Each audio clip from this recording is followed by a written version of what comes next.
నమస్కారం. సుఖీభవకు స్వాగతం. ఈరోజు సుఖీభవలో చలికాలంలో చర్మం జాగ్రత్త, బట్టతలపై కొత్తగా వెంట్రుకలు సాధ్యమే. ఈ జాగ్రత్తలతో మీ గుండె ఆరోగ్యం పదిలం. లింఫ్ కణాలు పెరిగితే ప్రమాదమా? ఇంకా హెల్త్ టిప్. చలికాలంలో మన చర్మానికి చాలా చిక్కులు ఎదురవుతూ ఉంటాయి. వణికించే శీతగాలి మూలంగా మన చర్మం అంతా ఇట్టే పొడిబారిపోతూ ఉంటుంది. కాళ్ళు చేతులపైన పగుళ్ళు వస్తూ ఉంటాయి. పెదవులు చిట్లిపోతూ ఉంటాయి. చివరికి పాదాలు జుట్టుకు కూడా చలి మూలంగా సమస్యల తాకిడి పెరుగుతూ ఉంటుంది. ఇక సోరియాసిస్ వంటి మొండి జబ్బులు ఈ చలి సీజన్లో మరింత ఉధృతంగా మారుతూ ఉంటాయి. ఈ నేపథ్యంలో చలిపులి దాడి నుంచి మన చర్మాన్ని కాపాడుకునేందుకు ఏం చేయాలి? వేధించే సోరియాసిస్ వంటి జబ్బుల్ని ఎలా అదుపులో ఉంచుకోవాలి? చలికాలంలో చర్మ సంరక్షణ కోసం ఏం చేయాలో, ఎలాంటి జాగ్రత్తలు తీసుకోవాలో ఇప్పుడు తెలుసుకుందాం.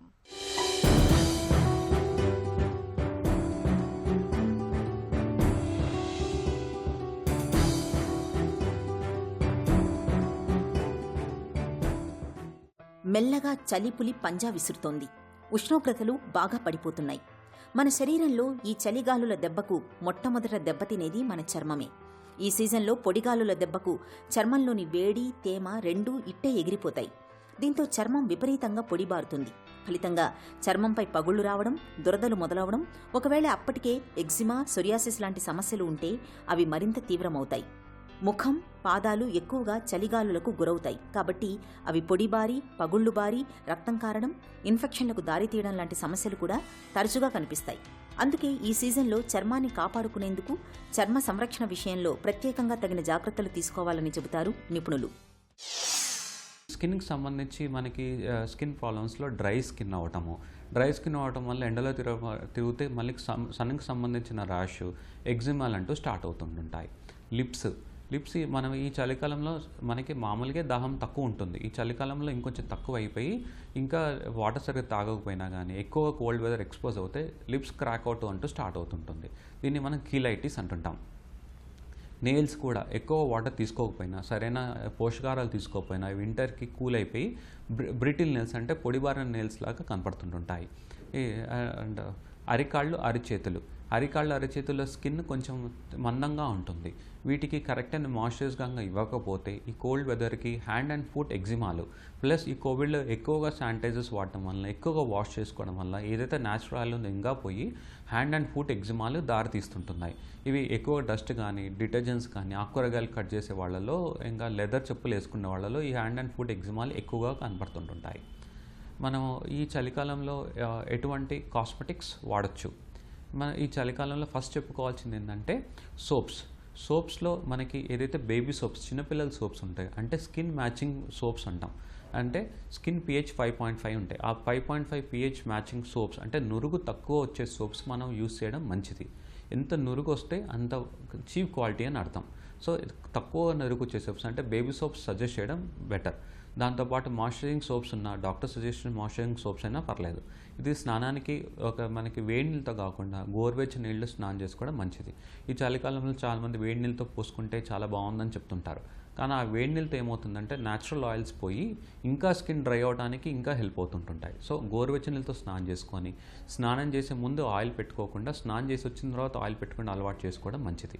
స్నానం చేసి రాగానే తుడుచుకొని తడి ఆరిపోయే లోపల, అంటే 3 నిమిషాల లోపల ఏదైతే మాయిశ్చరైజర్ కొంచెం రంగు లేనిది, ఎటువంటి స్మెల్ అంటే ప్రిజర్వేటివ్స్ లేని moisturisers, angle of the hair అంటే హెయిర్ అలైన్మెంట్ ఎలా ఉందో ఆ యాంగిల్లో పూసుకోవాల్సి వస్తుంది. 2 వే రబ్ చేయడం వల్ల హెయిర్ రూట్ ఇన్ఫెక్ట్ అయ్యి మళ్ళీ హెయిర్ ఫాలిక్యులైటిస్ దారితీస్తుంటుంది. ఈ మాయిశ్చరైజర్స్ ఫీల్ అవుతే మనకి లోషన్, క్రీము అండ్ ఆయింట్మెంట్ బేస్లో వస్తుంటాయి.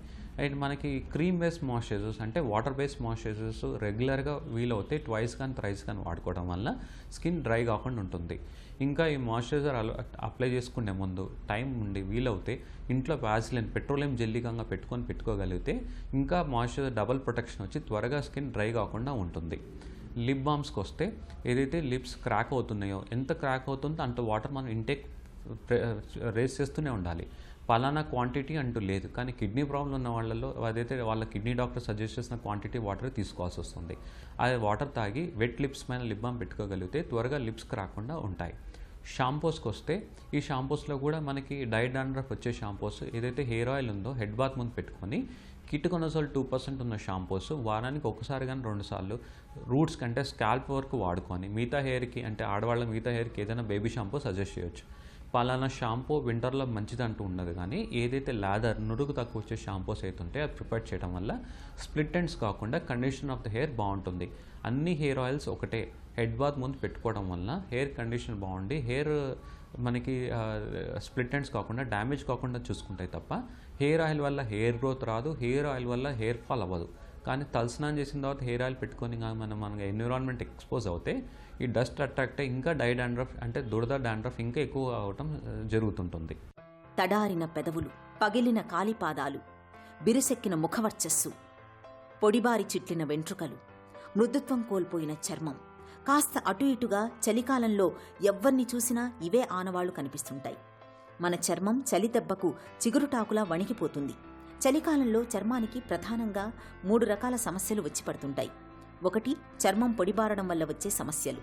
రెండోది, చలికాలంలో ఒకరి నుండి ఒకరికి వచ్చి పడే చర్మ వ్యాధులు.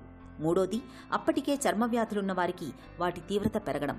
అందుకే ఈ సీజన్లో చర్మం పొడిబారకుండా చూసుకోవడం అన్నది అత్యంత ప్రధానం. తగినంత మోతాదులో నీటిని ఖచ్చితంగా తాగాలి. అవసరం మేరకు మాయిశ్చరైజర్లు వాడుకోవాలి. వస్త్రధారణ కూడా చర్మంలోని తేమ బయటకు వెళ్లకుండా ఉండేలా చూసుకోవాలి. ఈ సీజన్లో విపరీతంగా కారం, మసాలాలు తినడం కూడా మంచిది కాదు. అతి చల్లని, అతి వేడి నీటితో స్నానం చేయకూడదు. కాస్తంత చర్మానికి చెమట పట్టేలా నిత్యం వ్యాయామం చేయగలిగితే చర్మం ఆరోగ్యంగా ఉంటుంది. హ్యాండ్ అండ్ ఫుట్ ఎగ్జిమా, అరికాళ్ళు అరిచేతులు ఇది ఎగ్జిమాలు ఏదైతే ఉంటాయో ఈ శానిటైజర్స్ వాడటం వలన కొంతమందికి ఓసిడి అంటే అబ్సెసివ్ కంపల్సివ్ డిసార్డర్ అంటే చేతులు కడిగే అలవాట్లు ఉంటూనే ఉంటుంది. వాళ్ళల్లో ఈ ఎగ్జిమాలు ఎక్కువగా కనపడుతుంటాయి. వాళ్ళు ఏదైతే శానిటైజర్స్ కూడా కొంతమంది విపరీతంగా వాడేస్తుంటారు.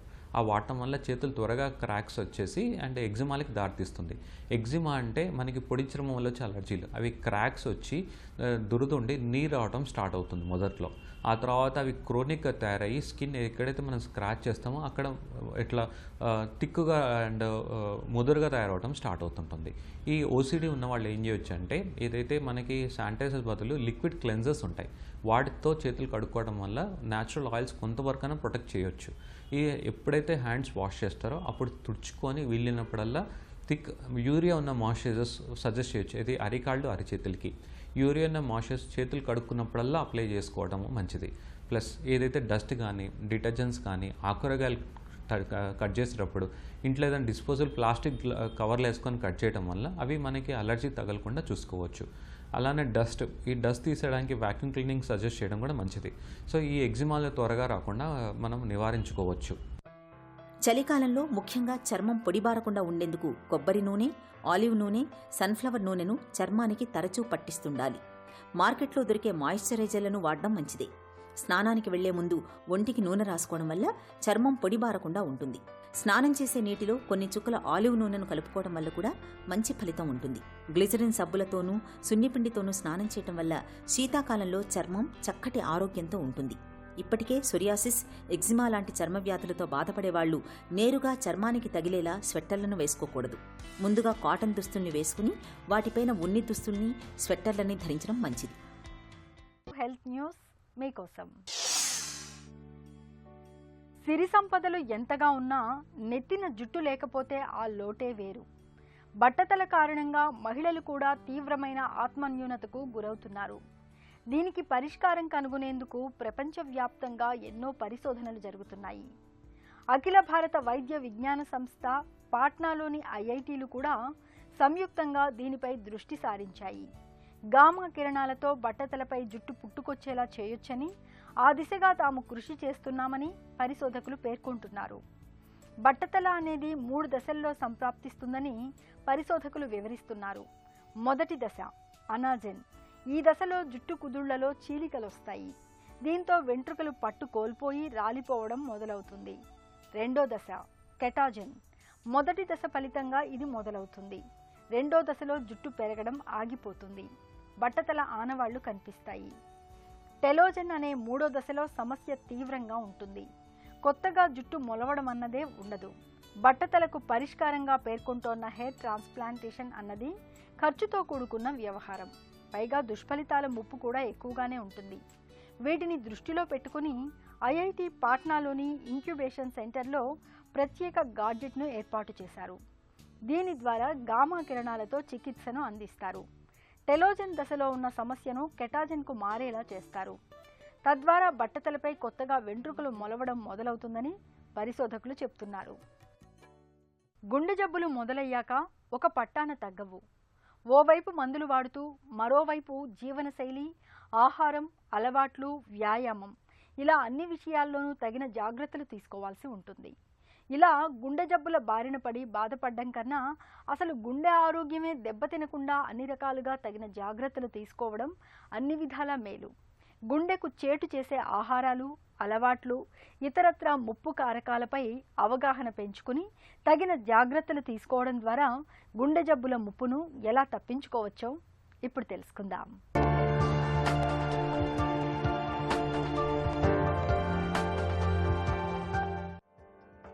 కొన్ని జబ్బులు మొదలయ్యాయంటే దీర్ఘకాలం వేధిస్తాయి. గుండె జబ్బు ఇలాంటి సమస్యే. అందువల్ల ఇది వచ్చాక బాధపడే కన్నా దీని బారిన పడకుండా చూసుకోవడమే అన్నిటికన్నా ఉత్తమం. వయస్సు, కుటుంబ చరిత్ర వంటి గుండె జబ్బు ముప్పు కారకాలు మన చేతుల్లో ఉండకపోవచ్చు. కానీ ఇతరత్ర ముప్పు కారకాలను నియంత్రించుకోవడం మాత్రం సాధ్యమే. ముఖ్యంగా ఆహారంలో కొవ్వులు తక్కువగా ఉండేలా చూసుకోవాలి. మాంసం, చర్మంతో కూడిన చికెన్, వెన్న, చీజ్, వెన్నతీయని పాలతో చేసిన పదార్థాల్లో సంతృప్త కొవ్వులు ఎక్కువగా ఉంటాయి. కాబట్టి వీటిని పరిమితంగానే తీసుకోవాలి. కొలెస్ట్రాల్ను తగ్గించుకోవడానికి మరో మంచి మార్గం పీచుతో కూడిన పండ్లు, కూరగాయలు, చిక్కుళ్ళు, పొట్టు తీయని పదార్థాలు తరచుగా తినాలి. అలాగే ఉప్పును కూడా మితంగా తీసుకోవాలి. శారీరక శ్రమ గుండె సామర్థ్యాన్ని పెంచుతుంది. కాబట్టి గుండె వేగంగా కొట్టుకునేలా చేసే వ్యాయామాలను రోజుకు కనీసం అరగంట సేపు చేయాలి. గుండెకు పొగ ప్రధాన శత్రువు. పొగ అలవాటును మానుకోవాలి. మంచి విషయం ఏంటంటే పొగ తాగడం మానేసినప్పటినుంచే గుండె మరమ్మత్తు మొదలవుతుంది. అలాగే ఇతరులు వదిలిన పొగను పీల్చకుండా చూసుకోవడం కూడా కీలకమే. హైబీపీ గుండె జబ్బు ముప్పును పెంచుతుంది. కాబట్టి అధిక రక్తపోటు గలవారు క్రమం తప్పకుండా మందులు వేసుకోవాలి. తరచుగా రక్తపోటును పరీక్షించుకుంటూ నియంత్రణలో ఉందో లేదో చూసుకోవాలి. ఒత్తిడిని తగ్గించుకోవాలి. యోగా, ధ్యానం, ప్రాణాయామం, సంగీతాన్ని ఆస్వాదించడం ద్వారా ఒత్తిడిని తగ్గించుకోవచ్చు. ఇలా అన్ని రకాలుగా తగిన జాగ్రత్తలు తీసుకోవడం ద్వారా మన గుండెను పదిలంగా ఉంచుకోవచ్చు. సరిహద్దుల్లో శత్రుమూకల్ని ఎదుర్కొనేందుకు నిరంతరం మన సైనికులు కాపలా కాస్తున్నట్లే మన ఒంట్లోనూ వ్యాధికారక సూక్ష్మజీవుల్ని మట్టుబెట్టేందుకు తెల్ల రక్త కణాల రూపంలో ఒక పెద్ద సైన్యమే ఉంది. ఈ తెల్ల రక్త కణాల్లోనూ లింఫోసైట్లనే కణాలు చాలా కీలకమైనవి. వీటిని న్యాచురల్ కిల్లర్ సెల్స్గా పిలుస్తారు డాక్టర్లు. అయితే వీటి సంఖ్య ఉండాల్సిన దానికన్నా ఎక్కువైనా లేదా తక్కువైనా సమస్యే. మన రక్తంలో లింఫోసైట్స్ ఎక్కువైనప్పుడు లేదా తక్కువైనప్పుడు తలెత్తే సమస్యలు ఎలా ఉంటాయో, వాటిని ఎదుర్కొనేందుకు ఏం చేయాలో, ఎలాంటి వైద్య సాయం పొందాలో డాక్టర్ని అడిగి ఇప్పుడు తెలుసుకుందాం.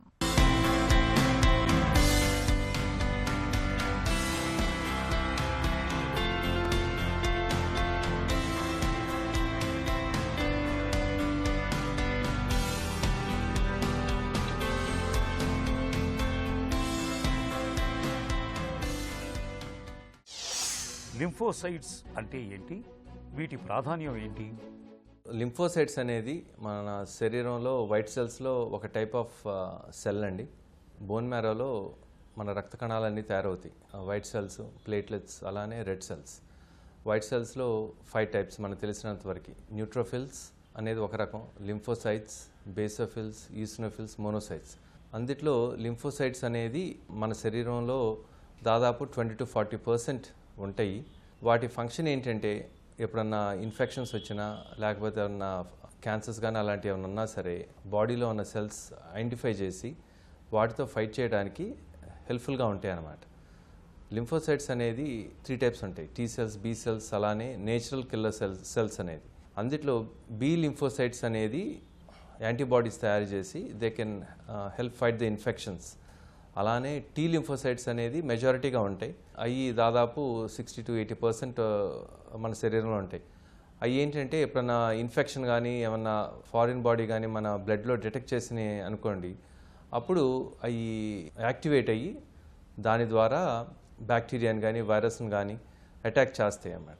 నెక్స్ట్ నేచురల్ కిల్లర్ సెల్స్ అనేది యాక్టివేషన్ లేకుండానే డైరెక్ట్గా వెళ్ళి ఫారిన్ సెల్స్ని కానీ లేకపోతే బ్యాక్టీరియాని కానీ వైరస్ని కానీ దేన్నైనా సరే అటాక్ చేయగలం. మన రక్తంలో లింఫోసైట్ల సంఖ్య ఎంత ఉండాలి?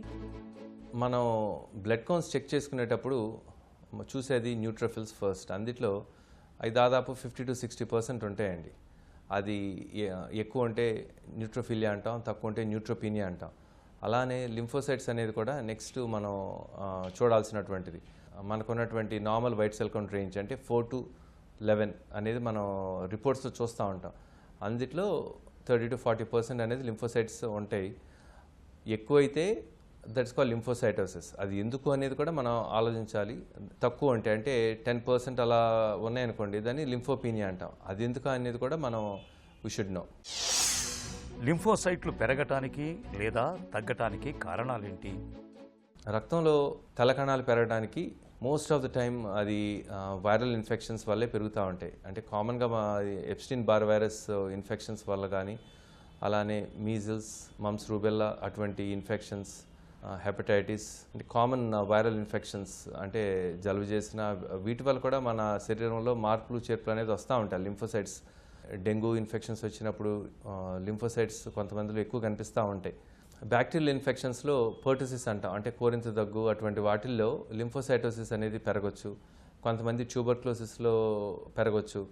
డ్రగ్స్ వల్ల ఏమైనా పెరుగుతుందా అనేది కూడా మనం ఆలోచించాలి. ఇంకొకటి మోస్ట్ కామన్ థింగ్ ఏంటి అంటే ఏమైనా బ్లడ్లో క్యాన్సర్స్ కానీ, బ్లడ్ రిలేటెడ్ లింఫోమా కానీ, ఇటువంటి కండిషన్స్లో కూడా లింఫోసైట్స్ అనేది పెరగచ్చు. లింఫోసైట్లు ఎక్కువ ఉన్నట్లు ఎలా నిర్ధారిస్తారు? నార్మల్గా లింఫోసైట్స్ కౌంట్ 20 to 40% ఉంటే వైట్ సెల్ కౌంట్లో, అదే కనుక 4000 సెల్స్ పర్ మైక్రోలీటర్ కన్నా ఎక్కువ ఉందనుకోండి, అది లింఫోసైటోసిస్ అంటాం. ఆ లింఫోసైటోసిస్ అనేది ఇన్ఫెక్షన్ వల్ల వస్తుందా లేకపోతే is it related to cancer అనేది తెలుసుకొని దాని తర్వాత మనం we had to do necessary testing. Infection అయితే ఇన్ఫెక్షన్ రిలేటెడ్ టెస్టింగ్ అంతా చేయాలి. అదే కనుక if it is related to cancer అయితే అప్పుడు ఫ్లోసైటోమెట్రీ అనేది one of the common test. అది తర్వాత ఫర్దర్గా బయాప్సీ చేయాలంటే చేయటం, lymph node biopsy, fish testing అని, అడ్వాన్స్డ్ జెనెటిక్ టెస్టింగ్ ఎన్నో చేసి దాని ద్వారా క్యాన్సర్ రిలేటెడ్ కండిషన్స్ని మనం డయాగ్నోస్ చేయొచ్చు. బట్ మోస్ట్ కామన్గా మనం ఈ లింఫోసైటిసిస్ చూసేది ఈ వైరల్ ఇన్ఫెక్షన్స్లో. లింఫోసైట్లు తక్కువగా ఉన్నట్లు ఎలా నిర్ధారిస్తారు? లింఫోసైట్స్ అంటే 4000 కన్నా ఎక్కువ ఉన్నప్పుడు దాన్ని లింఫోసైటోసిస్ అంటాం. అలానే 1000 కన్నా తగ్గిపోయినటువంటి అబ్సల్యూట్ లింఫోసైట్ కౌంట్ అంటాం. అంటే 10% కానీ లేకపోతే 1000 సెల్స్ పర్ మైక్రోలీటర్ దానికన్నా తక్కువ ఉన్నప్పుడు దాన్ని లింఫోపీనియా అంటాం. ఇది ఎప్పుడు చూస్తామంటే మోస్ట్ కామన్గా హెచ్ఐవి ఇన్ఫెక్షన్స్లో కానీ, కీమోథెరపీ ఇచ్చినప్పుడు కానీ లింఫోపీనియా అనేది చూస్తాం.